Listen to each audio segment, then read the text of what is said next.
On the morning of January the 8th, 1946, Del Sol Valley resident Betty Nelson was walking with her young daughter in Mirage Park when she came upon an unexpected sight in a vacant lot near the park. There was what appeared to be a naked body lying in a pool of blood. This scene was so shocking that Mrs. Nelson immediately dismissed it as simply being a store mannequin that had been thrown away. It wasn't until she got closer that she made the gruesome realization she was looking at the very real body of a young woman who had been slain, drained of blood, cut up, and posed. Mrs. Nelson ran away in terror and alerted the authorities. The eventual arrival of the police and the media triggered the start of one of the most infamous criminal investigations in history, one which still remains a dark mystery. The case of the Red Dahlia.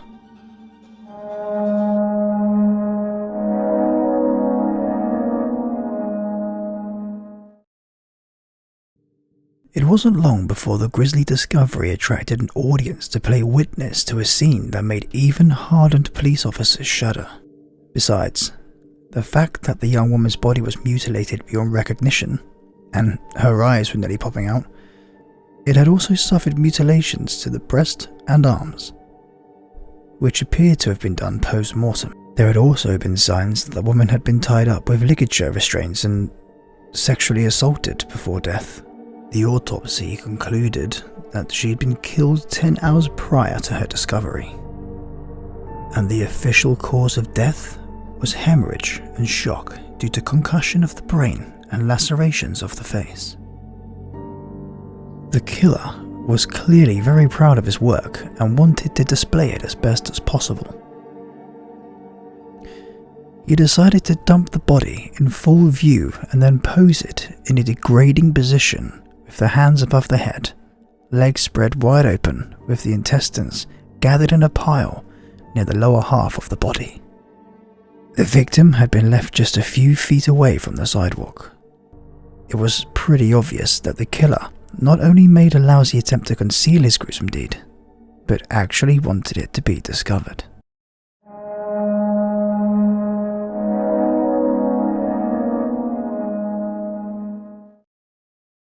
Identifying the body proved to be quite easy. The Del Sol Police Department brought in the Strangerville government, who has a department that specializes in this sort of thing. They already had the victim's fingerprints on file. Just 56 minutes after sending the prints to Newcrest via a primitive fax machine, the woman was identified as 22-year-old Veronica Dane, who once applied for a clerk job in Bridgeport. They even had a mugshot of her, as Dane had been arrested once for underage drinking. Veronica Dane was born on May 23, 1924, in San Sequoia. Her childhood was also filled with tragedy.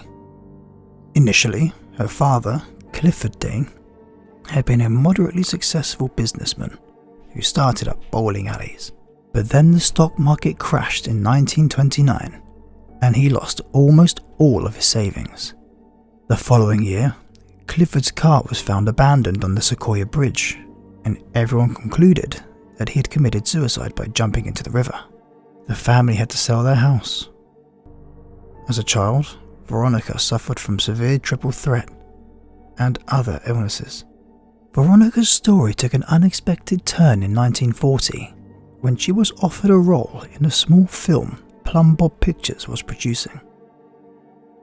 Growing up, Veronica had been fascinated by show business and dreamed of being an actress. After seeing a few pin-up photographs of her, studio execs offered to fly her to Del Sol to do a small role in the picture.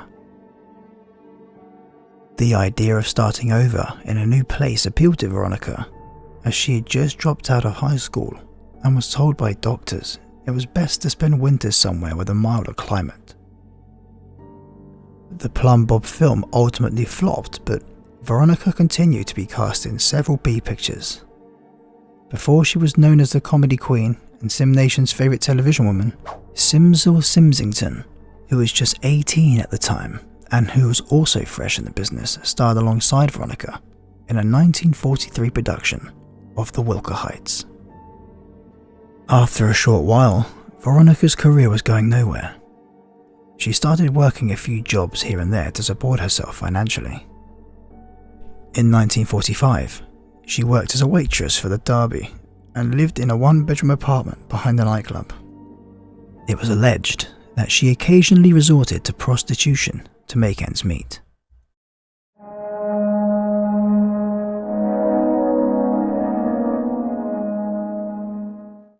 The media had a field day with this case, as the entire country became enraptured with the murder of Veronica Dane. She was known as the Red Dahlia, although the origins of this moniker are a bit murky. Some say that newspapers came up with the nickname, while others claimed it was something that her friends called her, because she always walked around with a red dahlia in her hair. One journalist even goes on to say that it referenced a movie that was popular at the time, The Grey Dahlia. It's safe to say that if the media had not become so obsessed with this murder, the case of the Red Dahlia would probably not be well remembered today. Case in point, just a month later, another gruesome killing took place in Del Sol Valley, dubbed the Eyeball Murder. This time, the naked and severely beaten body of a 44-year-old woman named Mariana Johnson was found inside an apartment at the Mirage Park Estates. The killer seemingly pulled the eyeballs from the victim's sockets and stuffed them in her mouth. Everyone concluded that since these two women were found in the same disturbing manner, they must have had the same killer. This is, however, just a rumour.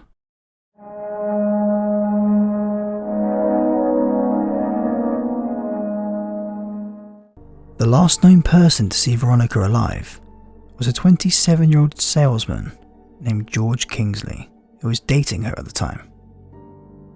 The two had returned from a trip to Selva Dorada, and Kingsley dropped her off in front of the Red Box Hotel on Starlight Boulevard the following day.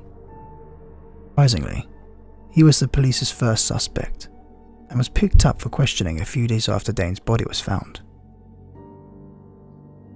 Kingsley had been previously discharged from the army and was described as mentally unstable after suffering numerous breakdowns. Fortunately for him, he had a solid alibi for the time of the murder.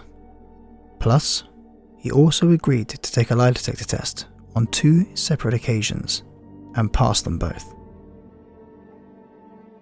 Kingsley was in the clear, but the real killer was seemingly none too pleased that somebody else was getting the attention that he deserved. A few days after the murder, a man purporting to be the killer called the office of the Del Sol Examiner. Speaking with the editor, he expressed his disappointment at how the case was being presented. He also claimed that he intended to turn himself in eventually, but wanted to let the police pursue him a little bit further. Lastly, the caller promised to confirm that he was indeed the real killer by sending some of Veronica Dane's belongings. Clearly, he was confident that unless he revealed his identity, there was no way for the authorities to discover who he was.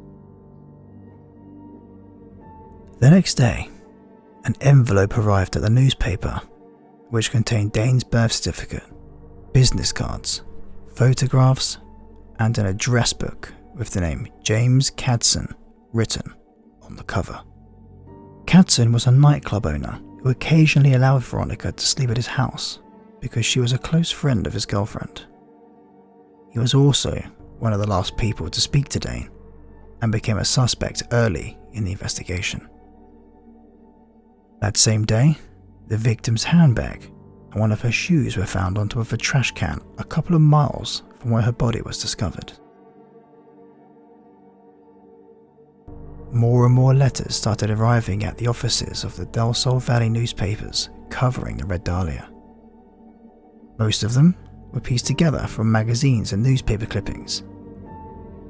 One letter read, "I will give up Dahlia killing if I get 10 years. Don't try to find me." He never followed up on that offer, so it's unclear if he meant it genuinely or if it was just another way to taunt the police.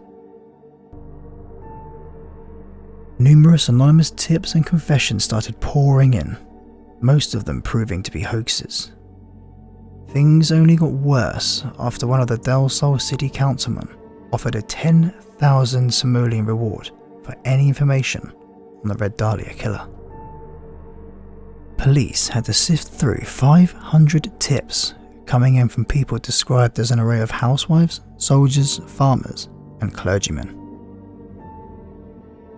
Even decades later, the DSPD has said that they still receive around half a dozen confessions every year. At least some people were a bit more creative with their false confessions. About a month after the murder, police found the scene of an apparent suicide. A pile of clothes were found on the beach, and inside one of the shoes was a note which read, "I have waited for the police to capture me for the Red Dahlia killings, but have not. I am too much of a coward to turn myself in, so this is the best way out for me." The note was not signed, and nobody washed ashore that could have potentially been the author, so authorities have dismissed this as another grim hoax. The problem was that despite thousands of men, dozens of investigators, and even Strangerville assistants, the DSPD made little headway other than these hoaxes and false confessions. Pretty early in the investigation, police became convinced that the killer had some sort of medical training, so they enlisted the Strangerville government to look at the medical and dental students in southern Bridgeport for possible suspects. This yielded dozens of leads, but none good enough for an arrest. There was also the matter of an actual witness who probably saw the killer. A man who lived in the area came forward, saying that he drove by the empty lot where Veronica's body was found on the night of the murder. He wanted to throw away some garden clippings, but as he approached the lot, he saw another man there at around 9 p.m. The witness described the possible killer as middle-aged, thin, medium height, wearing a tan coat and a dark hat, driving a light-coloured 1935 van. The neighbour left in his car but went once around the block and drove past the lot again. His second arrival startled the other man enough that he went inside his own car and sped off. Could this have actually been the Red Dahlia killer? Is it possible that the neighbour interrupted him before he had finished everything he intended to do to Veronica Dane? Unfortunately, like most aspects of this case, these questions can only be answered with speculation.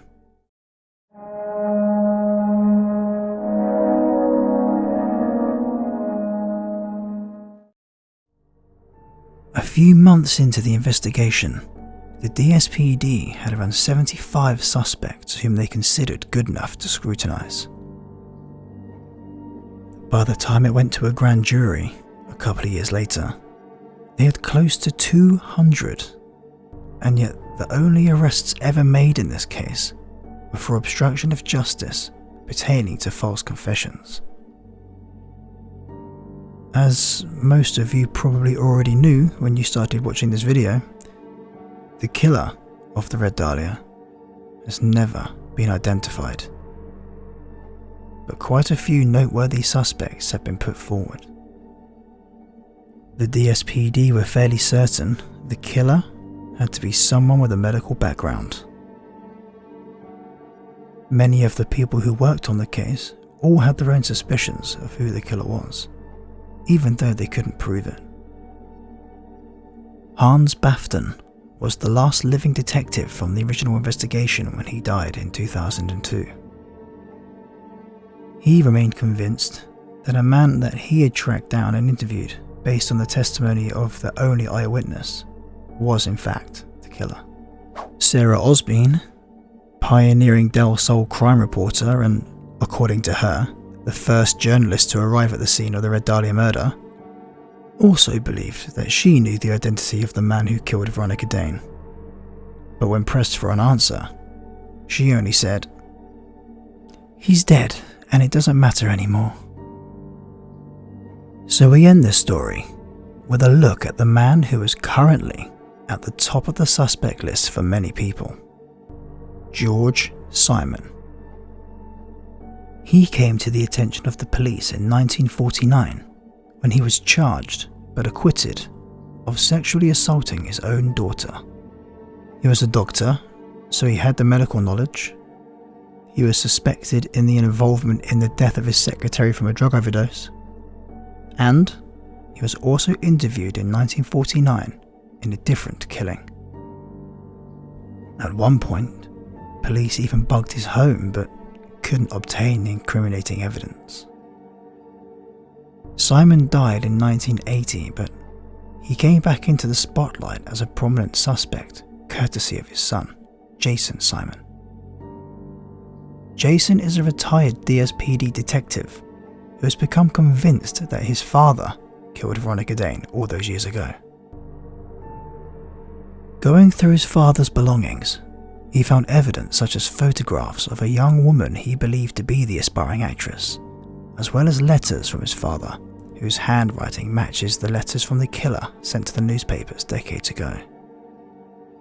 Jason Simon has spent the last 2 decades trying to convince others that George Simon was the man who killed Veronica Dane, the Red Dahlia. So, I really hope that you found that video interesting. If you did, please do hit that thumbs up button below. Don't forget to subscribe for brand new videos.